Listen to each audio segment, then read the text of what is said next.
Our next speaker is Executive Engineering Manager for Global Infrastructure Services, and will be giving a TED Talk on cloud design. Ladies and gentlemen, without further ado, Mr. Mike McGowan.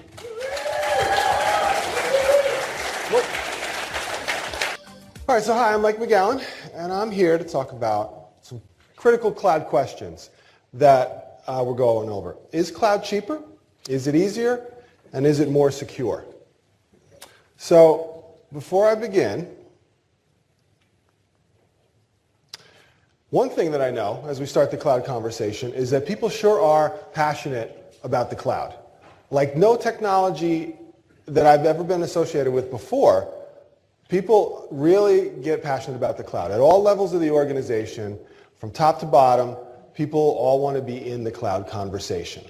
And don't get me wrong, I've been involved in other technology discussions and debates before. I mean, there's Mac versus PC. That was a big one. There's Unix versus Windows, another pretty big one. You got Java versus C++. If you go way back, it's Solaris versus AIX. But the cloud, like no other, really evokes emotion, evokes passion, and has people on both sides of the spectrum, like no other. So much so that even large companies and big organizations can't decide on what they want to do. So on one side, you've got Bank of America, and they just said they saved $2 billion a year by not going to cloud at all. Now, by the way, they didn't just save $2 billion. They saved $2 billion a year by not going to cloud. Huge. But then, on the other side, you've got Pentagon, U.S. government, who recently put out a bid, and they pledged to spend $10 billion in a public cloud over the next several years. Polar opposites, totally different, two organizations. So how do we decide? Here's Tia. We're right in the middle. What can we do? So the debate rages on, and even internally the debate rages on. And these debates mirror some of the biggest debates in history. And I'm not talking about presidential debates or congressional debates or anything like that. I'm talking about stuff, really important topics from our time, stuff that really, really matters. Things like, who's the best Star Trek captain? Is it Captain Kirk or Captain Picard? Which is it? Or, Picard? Or what about who has the best, who's superheroes? What's the best superhero company? Right? Is it Marvel? Is it DC? Even, what's the best Star Wars movie? Is it A New Hope? Is it Empire Strikes Back? Did some people say Jedi? I don't know. But the debate on these rages on, and very similar to the cloud debates. So today, in the spirit of these debates, I want to go deep on a few critical cloud questions and see if together we can't get to some answers. So, number one, is the cloud easier? Start with the easy one first. This one's not that bad. So for me, it really boils down to, do you host in the public cloud or do you build your own data center? And which is easier for a company to operate? Well, like I said, this one's a little bit easy. If you're a new company and you don't have a data center and you're just starting out, why on earth would you build a data center in this day and age? With the public cloud capabilities, you can simply get started and get all the functionality of a complex data center in the cloud today. And you can start small, you can grow as you need, and just give your credit card, and you'll be fine. But what about companies like ours who already have a data center? We've already made that huge investment in a data center. Down the road, we've got a tier 1 world-class data center. It can survive typhoons, hurricanes, earthquakes, power outages. We've already made that investment. Why wouldn't we leverage it? And if Amazon can sell compute and make a profit, it stands to reason maybe we can do it ourselves for a little bit cheaper, especially since we've made that upfront investment. I mean, that data center isn't going anywhere. It's not like we're going to turn it into condominiums. So the answer on this one is, it depends. Depends on who you are, what kind of a company you are, and what you have available to you. All right, so that's one. Let's go on to number two. is the cloud more secure? Another hotly debated topic. There's whole teams associated with this. So this one for me boils down to a feature comparison. Security really boils down to our ability to monitor, to log, and to protect our applications. And a lot of that falls at the software and the hardware layer. So I made a capabilities list, and let's talk about some of the topics between them. So number one is network segmentation. Amazon has built-in network segmentation. Through the use of NACLs and security groups, you can secure your application. It's the easiest thing in the world to secure your application. By just simply putting IPs or hosts in a file, you can create a security group and control all the traffic into and out of your application. Super easy. Now on the other side, to do that in the data center, yeah, we can do that functionality. However, you have to implement complex and expensive software-defined networking software. And to run it, you have to have engineering teams and network operation teams and high skill level. Then you got to manage the operational tail, upgrades, downgrades, backouts, change windows, all that stuff. You can do it, but it's difficult. So there's one for cloud. Well, okay, let's talk about low-level traffic inspection. Security usually likes to inspect all the traffic into and out of your company. Well, on a traditional data center, you can easily put a tap right on the network switch and get microscopic inspection of all the traffic that comes into and out of your company. Pretty easily. You can do it just at the switches levels. It's because we own the switches. Now in the cloud, that's quite difficult to do. You can achieve it, but you'd have to put agents on every machine that you have because you don't own the switches. You don't have access to them. And even if you went the costly route, you're still going to lose traffic. You're still not going to know every little tick it takes through the environment. So that's one traditional data center wins out. Now let's look at number of attacks, attack vectors. So that one, Amazon's the biggest cloud company in the world, right? It's kind of a big deal. We're all here to celebrate the Cloud Symposium. So number of attacks is going to be way higher on Amazon. If you configure your application at an Amazon edge and you configure it incorrectly, you're going to get hacked pretty quickly. A traditional data center, maybe you get away with some mistakes. Maybe they don't find you. Maybe they do. So there's one for traditional data center. But let's look at investment in security. So Amazon can spend more on security than we ever could. They design their applications and their services for security. They're built for compliance with logging and compliance already worked into it. Oftentimes it's as easy as checking a box. It's not always that easy. My boss is listening. But sometimes it is. In the traditional data center, you can do all that. However, you've got to implement expensive software contracts. You've got to get Splunk for logging, encryption services, and on it goes. So Amazon's easier for that one. So what's the answer to this one? Is the cloud more secure? Well, no, but that doesn't mean it's less secure either. The cloud can be as secure as your traditional data center if you configure it that way. So the answer is sometimes, maybe. There's that troubling answer again. All right, let's look at the next one. Is the cloud cheaper? This is the big one. I'm pretty sure blood has been shed over this question. Debates rage on. I was in one in the foyer trying to come in here. We were talking about it. Is the cloud cheaper? So this one I want to go deep on. So let's start with a case study. So in 2018, Gartner did a case study, and they mapped a company with 2,500 virtual machines migrating to cloud over a 3-year period. And they mapped the cost and an outlay of funds on that journey. And they came back with some interesting observations. So one was cloud services can initially be more expensive than running on-prem data centers. Okay, pretty obvious that one, right? We kind of felt that. They also found that cloud can become cost-effective over time if organizations learn how to use and operate it properly. Also, kind of no-brainer. But the interesting one they came back with was that those savings, even if the companies can realize those savings on infrastructure costs, over time, the return on investment, the ROI, may not come back due to the high costs of transformation, the high investment you have to make to transform yourself to get to the cloud eats the savings if you even realize it.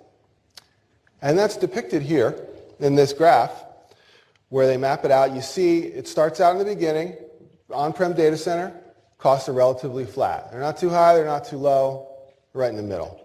Then as we start to migrate to cloud, cloud costs creep up, but migration investment creeps up. Then as things get rolling, cloud costs are getting up there high, not as high as on-prem, and migration costs skyrocket. Everybody's trying to figure out. I'm not sure how much the Symposium costs, but I think it's in that bar chart. Then we move on to, okay, now cloud costs, at one point, you're looking at Q4, cloud costs are higher than on-prem data costs. On-prem came down a little, not much, really don't feel it. Cloud's higher, and your migration investment's still super high. Then, as things mature, again, cloud costs stay the same, data center costs creep down, until finally, cloud costs get to the highest they'll ever be, on-prem data costs, down, down, down, until finally the company decides to close the data center, and they're left with just cloud costs. Now, at that point, cloud costs are still higher than on-prem data center was. A little higher, not much, but it's still higher. But then they start to get mature. They start to implement things like right sizing, like scheduling policies, like auto-scaling groups and reserved instances. And then, by the way, all things that we implement today. Then your costs start to come down. Whereas at the end of the graph, they're left with those costs of 55% less than on-prem when they started. But whew, what a roller coaster ride that was. Up, down, and if you map that graph out, you will realize savings. But I've been looking at this for 3 days. I don't know when they started to save money, to be honest with you. But, all right, so that's Gartner, right? Let's say I don't trust Gartner. Let's throw them aside. I mean, they're only the preeminent analyst firm that analyze and advise all the Fortune 100s. Let's pretend I don't trust them. I'm going to do my own little analysis. So that's exactly what I did. Come on. Little delay. See? 1. Every time I hit it, it goes again. You sneak up on it. Boom. Stay. All right. Did my own analysis. So I took one of our normal applications.